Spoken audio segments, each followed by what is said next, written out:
Hey, how's it going, everyone? Welcome back to Let's Play Bloodborne.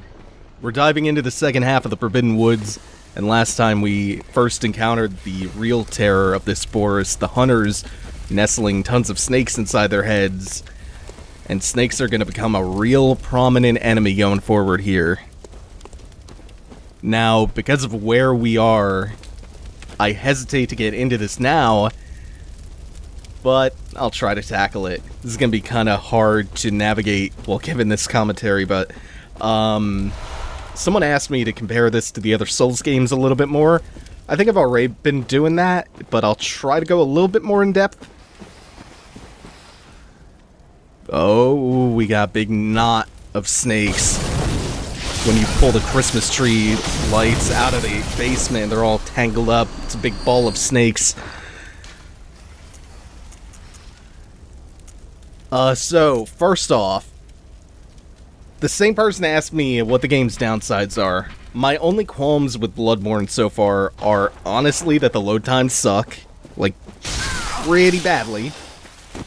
And it's usually a little bit too easy to parry most bosses. That and I could stand to have enemies respawn and the location reset when you rest at a lantern. I would be really good with that. That's really about it. Those are really my major sticking points with the game. Some of those aren't even really that bad. That's really about it. If it seems like I'm just heaping praise on the game indiscriminately, it's because I don't really find that much majorly wrong with it. The things that I do find wrong with it are really easy for me to ignore because of how good the rest of it is. So yeah, it's gonna be a very long playthrough of me mostly just praising the game because it's phenomenal. It's outstanding, and I can't say enough good about it. Around here, all of these stones next to the graves appear to be the Godhead, that same latticed figure from the Tonsil Stone, or the Cthulhu-esque creature that we've kind of seen depicted in statues in Hypogean Jail, leading up to the Grand Cathedral where we fought Vicar Amelia. That kind of imagery is all over the place. Holy shit. Oh, whoa. That icon building up, the bar at the top, if you remember, is slow poison. I want to try to avoid that. Pretty much everything we fight from this point onwards in the Forbidden Woods is going to poison me. Oh god, and the tall grass camouflages these snakes so well sometimes. There are so many enemies around here. Very easy to get caught by them. One of the major weaknesses of these snakes, aside from not having much HP, is that they are very slow. So, if need be, they give you a lot of breathing room to back up and reassess the situation. Well-placed R2s can get you through the day, though. Or the night, as is the case here. Oh. So the first guy who did this, the first one, he only did it around half health. They're no longer giving you a chance anymore. They said, hey, you have seen this trick. You've gotten a chance to get used to fighting these guys. Now we're just going to throw the snake-headed version of the enemy at you from the very beginning. And not give you a chance to do damage to it before it transforms. Sorry, where was I at? I was talking about... I was going to start comparing Bloodborne to the other games in the Souls series, including Dark Souls 2, even though Dark Souls 2 wasn't Hidetaka Miyazaki's brainchild. So I guess Dark Souls 2 is the one that I've kind of compared it to the most, because that's the freshest experience in my memory, because I played that more recently than Dark Souls and Demon Souls, because that was the most recently released. So some of the major feature differences: Dark Souls 2 had Soul Memory, a feature which everybody hated because it tied your co-op and PvP summoning range to the cumulative amount of souls that you collected on your character, and it was a shitty system. I couldn't sneak up on him. Maybe if I realized he was there sooner. Do have another ball of snakes. Tiny one. Yeah. As long as I don't get grabbed by them, I'm fine. L2 is perfect. Fuck, I love this moveset. It's so good.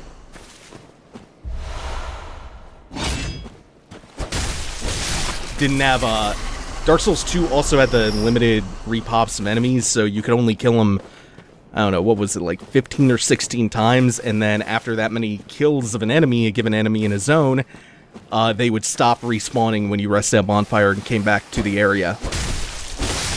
Soul Memory, limited respawns, both gone in Bloodborne. They were only features that were introduced in Dark Souls 2, they were much maligned, they're gone. Something which was pretty awesome that was introduced in Dark Souls 2 was being able to hold circle while climbing up a ladder, and that would speed up the rate at which you climb the ladder. The only problem is that Dark Souls 2 would consume stamina. It was a brand new feature at the time, though. Bloodborne improved on that a little bit. You no longer consume stamina, but you can still sprint up a ladder, which I kind of like. It's a nice quality of life change. Oh, shit. Yeah, there's a big snake waiting off on that path. But there's so many side paths to explore. It actually only feels like a lot of pathways because it's one big open area that's kind of segmented by trees. I guess we're fighting him. Okay, I'll hold my thought for just a sec, because... God, they have big piranha teeth. Oh, shit. Shit. I backed myself into a really nasty spot. Okay. There's a good method for fighting these in melee that I've kind of forgotten, so... Nah, not quite. You can hit their heads as they lunge at you. It's a little timing sensitive. Let's see if I can learn this real quick. Relearn it. There we go. So it's like, wait for them to hit twice, take a swing, and backstep. That seems like a pretty good pattern to fight them with. Or you can just kind of cheese them out at a range, or do whatever you prefer. But if you're fighting them in melee, just fighting them straight up. Let them attack twice, counterattack, back up.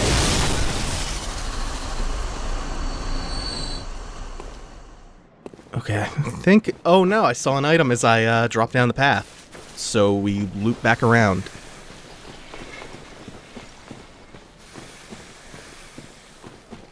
Let's see, to keep going on Dark Souls 2. Dark Souls 2 has one thing over Bloodborne off the top of my head that is just flat out superior in my mind. That's the New Game Plus experience in Dark Souls 2. Dark Souls 2 has a tremendous New Game Plus mode. Bloodborne's really isn't anything to write home about. It's more in line with the standard Demon Souls or Dark Souls New Game Plus, where all that really changes... Oh! Mash, mash, mash! Fuck, come on, come on! I got out of that a little bit early. I didn't start mashing quick enough. If you didn't know, you can mash your buttons, not just left or right trigger in this one, and you can escape grabs a little bit quicker. You just have to mash buttons. It's actually kind of like mashing out a stun in fighting games.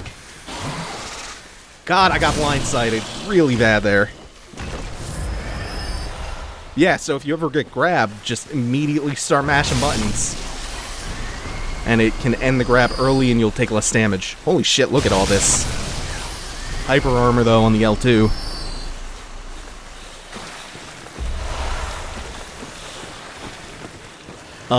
I was saying, Demon Souls and Dark Souls, when you went into New Game Plus for the first time, the only thing that really changed was that enemies would have their damage and health increased by a pretty large percentage.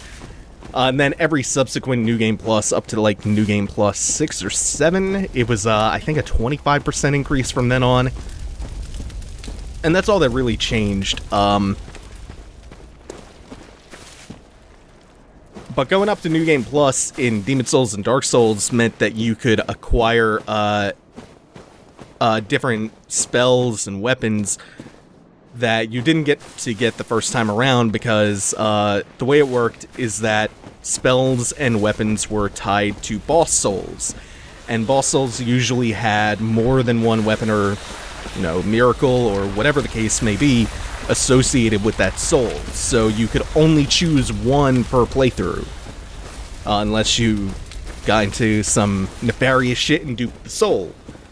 You could only get one of those boss soul items or spells or whatever per playthrough. Dark Souls 2 New Game Plus, that wasn't the appeal. New Game Plus in Dark Souls 2 remixed enemy placements, there were new events, there was a lot of cool shit, and a lot of stuff that you could only get on New Game Plus. But then there was also something really nifty in Dark Souls 2, which I kind of miss, which is the bonfire aesthetic, which you would burn it at a bonfire, and it would take an area up to New Game Plus, essentially, and it would respawn bosses. And I wish it was in Bloodborne. I really like the bonfire aesthetics. I am happy I can 100% Bloodborne in New Game, though, because of the way the badges work now. Oh!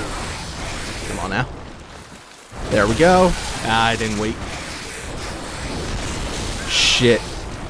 I'm kind of just barely outside of my range with some of these hits. There we go. 2 hits. Walk up, dead. The big balls of snakes are a lot more intimidating looking than they actually are to fight. You just have to be ballsy with them. Which is kind of the moral of the whole game.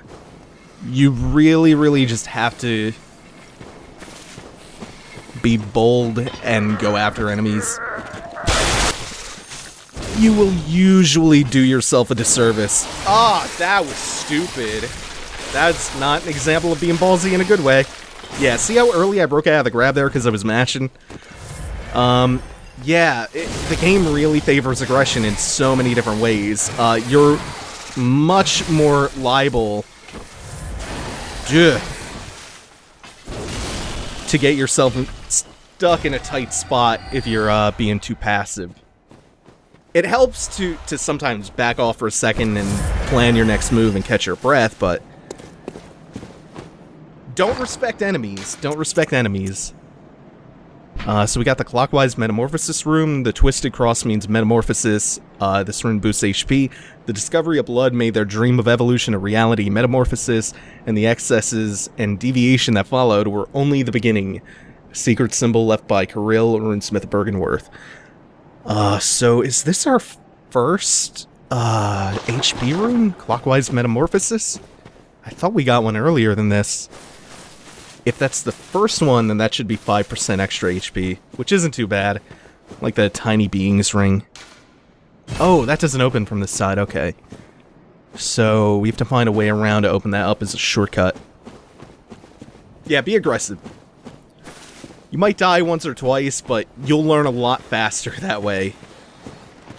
You will learn from failure that way than these kind of slow, stupid deaths. Bam! Lunging attack's so good. Yeah, when in doubt, just go for it. To get off of Dark Souls 2... Actually, no. Stay on Dark Souls 2 a little bit. Because there were some really good UI features in Dark 2 that aren't in Bloodborne. For instance... Oh, right, we got the pigs out here. I couldn't circle around behind him because of the tree. Still killed him in, what, 2 hits? These enemies are designed to intimidate you, and in being intimidated, that's usually when you'll make some pretty big mistakes. Like in the Dark Souls 2 UI, if you went to the stat menu, it showed you the number of souls that you need for the next level up, so you didn't have to go back to the Emerald Herald to find that out. Graveguard stuff.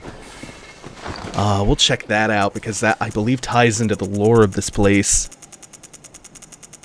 Where is it, though? Wrist Wraps of Doris, Graveguard of the Forbidden Woods, covered in the blood of untidy rituals. Willem kept 2 loyal servants back at Bergenworth. When they were sent into the labyrinth, they encountered the Eldritch Truth and went mad. One became the password gatekeeper, while Doris became a Graveguard of the Forest. Yeah, I'm normally pretty good with fantasy, armor, and nomenclature, but yeah, that's a word that I've never had to pronounce before, so wrist wraps it is. Manchettes? Manches? I don't know. There's also a mask that goes along with that set. I'm not sure where it is. One of the few things I might miss in here. If I do miss anything, I'll come back for it later. The Dark Souls 2 UI was also really nice because it showed you which consumables were coming up next in your item menu. Or not the item menu, the little UI feature. Like where it says Antidote right now, in Dark Souls 2, in case you didn't play that yourself or catch my playthrough of it, you got a preview of what the next item would be when you rotate between those.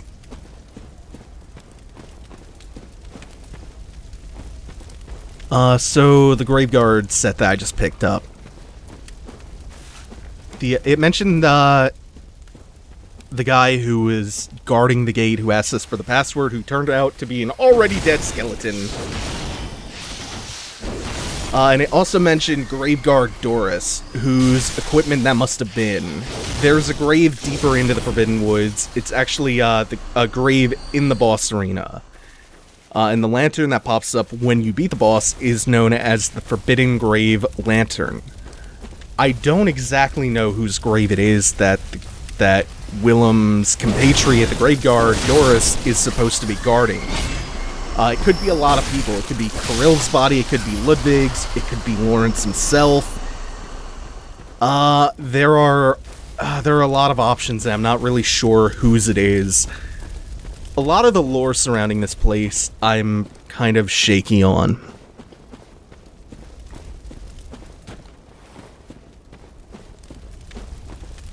Let's see, and I've managed to get myself a little bit turned around here. I think I know where I am. No, not quite. I hear the pig. Okay. So I think if I continue taking the right path, I should wind up at the boss. So I don't want to go that way yet. Oh, don't charge me. There we go. Make sure you're in the pig's face before he gets a chance to charge you, and he's a chump. There we go, that should be a backstab. And just... No, I didn't get to do it!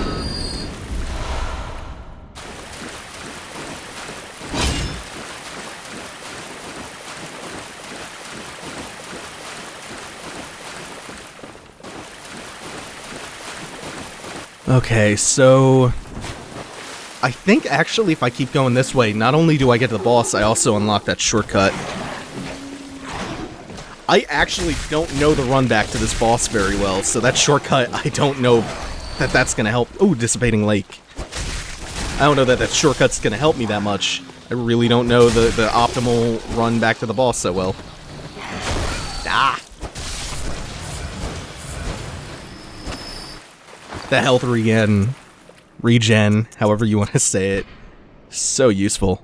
This transcription of the Great Ones in human voices ripples like a watery reflection. This rune means lake, and those who memorize and enjoy reduce bolt damage. Have we read this before? Oh, this is the same description as the other lake rune. Yeah, large volumes of water serve as a bulwark guarding sleep and an augur of eldritch truth. Yeah, I'm pretty sure we've seen that description on the lake rune we found in Hemwick.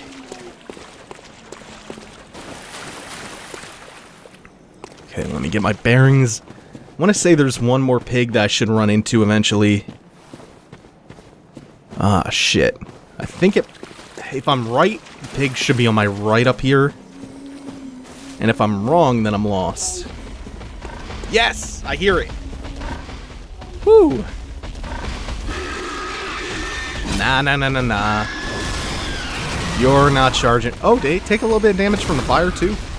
Get up in there. Get it. No, I didn't have stamina and it died too quick. Oh, I'm maxed out on blood vials. Completely. Like, I have 100 back in the stash in the 100 stream. Ooh. Uh-oh. Gotta start using them, I guess, a little bit more liberally. That's pretty much licensed to be totally reckless, I guess. No, I want to conserve them still, because they're going to start dropping less and less frequently as I go on. And, like I mentioned before, they become... we could see into the boss arena down there, I believe. Yeah, I believe that's the fog gate from the other side. Oh yeah, it totally is, because this is a path down.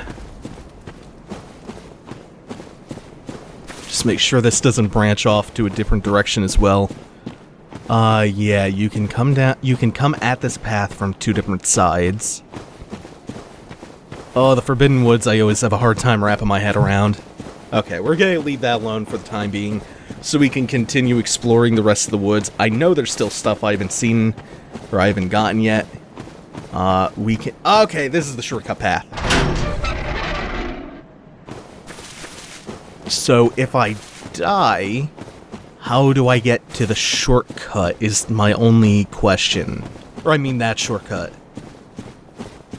Oh, I don't have a really good map of this place in my head. Oh, well, I'm sure it's not... It can't be that much of a problem. Even if I do die and I have to take a long way back, it doesn't matter, I guess.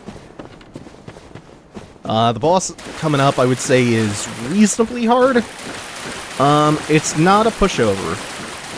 The boss fight in this area is not a pushover. The feature that I most love about this swamp that branches in a couple directions, the fireflies around here. I think that you only get them above the water. They look really pretty.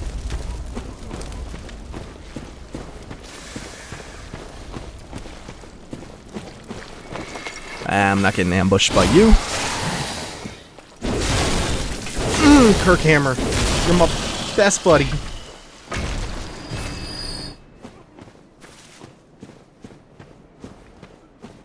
Right, we have this elevator too. Remember where we first encountered the first snake man, the first snake-headed villager? It was in this silo up here. This is that elevator that I was saying isn't as useful a shortcut as the other one.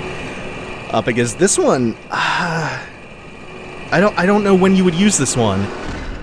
Because the other shortcut that leads into this half of the woods is accessible right from the lantern. You can, I don't know. Yeah, look at the fireflies being really pretty. Reminds me of the fireflies in the Shrine of Amana, except this area is obviously not as pretty as the Shrine of Amana. Oh, but this path... there's some cool shit about to happen. Remember what we encountered back at Yosefka's clinic? I'm not saying it's aliens, but you know how that old chestnut goes. Tempering Blood Gemstone. That is another little shitty UI feature. Is I can't stand how they display the quality rating. The quality rating, like that, it was Tempering Blood Gemstone 2. It's always in parentheses, and then you get the quantity to the right of that. I think it looks stupid. It's hard to interpret sometimes. So it's Tempering Blood Gemstone quality 2 times 1, so we got one of them. These guys like to cast magic. They suck. Just run up in their faces and stomp them out. Anti-Clockwise Metamorphosis. What's this one? Is this stamina? Yeah, it is. Rotate it anti-clockwise. This rune boosts stamina. Discovery of blood. And evolution of reality. Okay.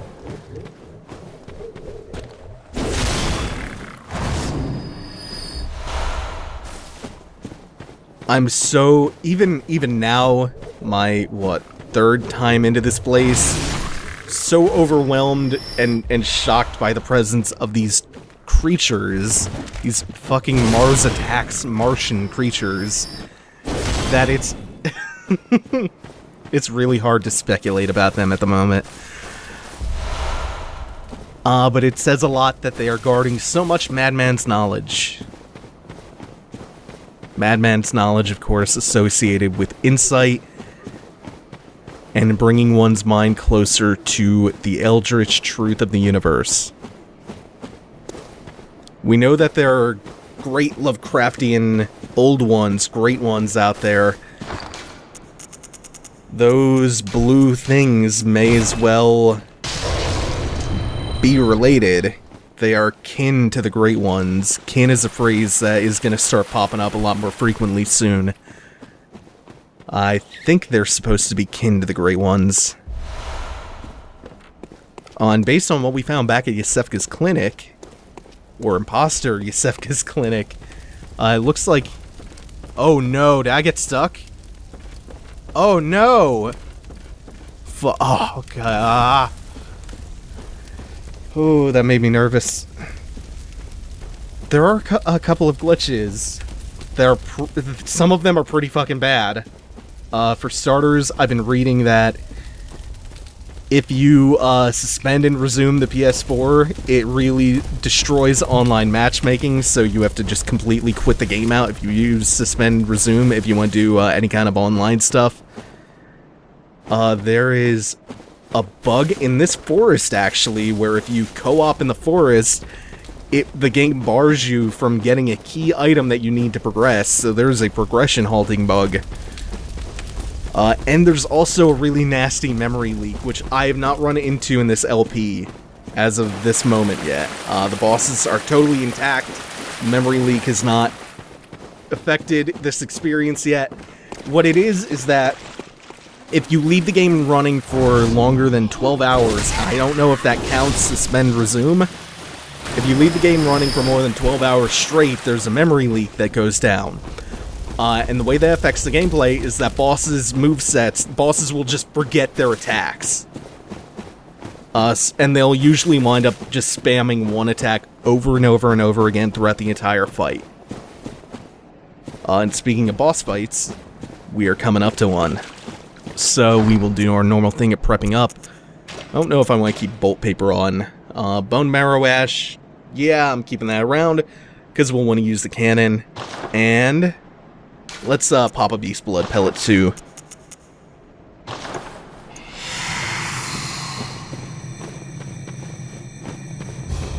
I adore how they appear through the fog like this, these Nazgul-looking enemies.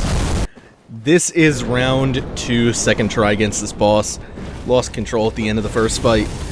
This is a trio-style fight, the Shadows of Yharnam. Much better than the Dark Souls 2 gank squad, mostly because they all behave differently from one another. And by that, I mean one of them is always going to try to be up in your face.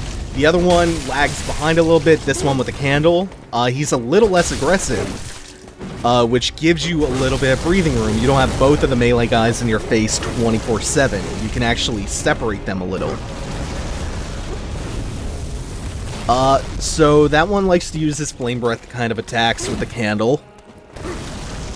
And then you have the other one hanging back with what looks like a pyromancy flame, casting fireballs at you the whole time.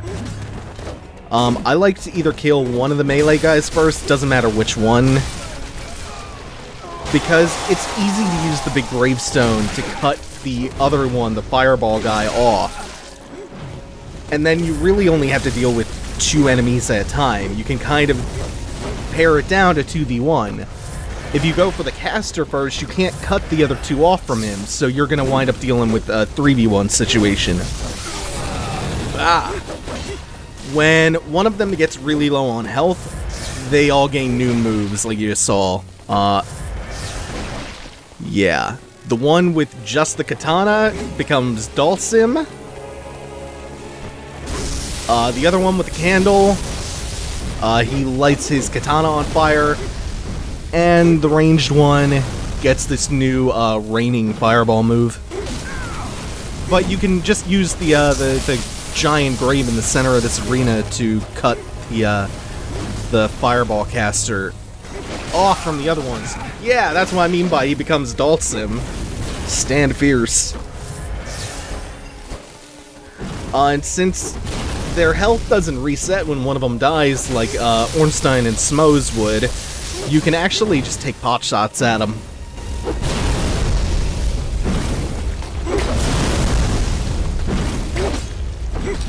And I'm about to blow one of them up with the cannon. Look at that damage.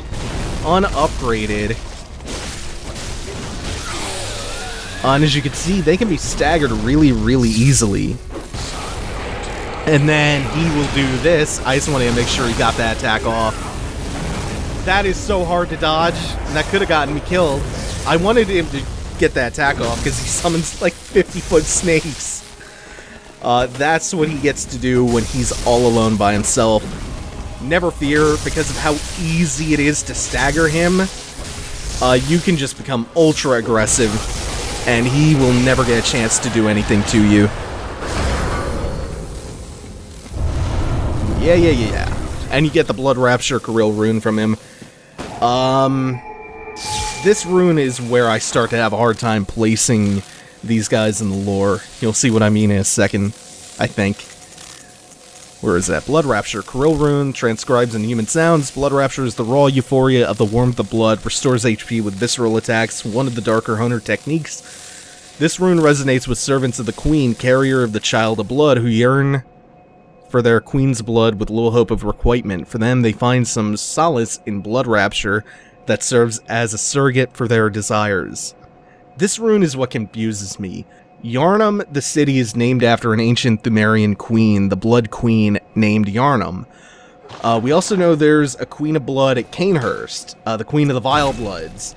You obviously have to lean towards them being tied to Blood Queen Yharnam, since they're named the Shadow of Yharnam, but there's some weird, confusing stuff there. I'll get more into that next time. For now, thanks for watching, everyone. Take it easy. Have a good one.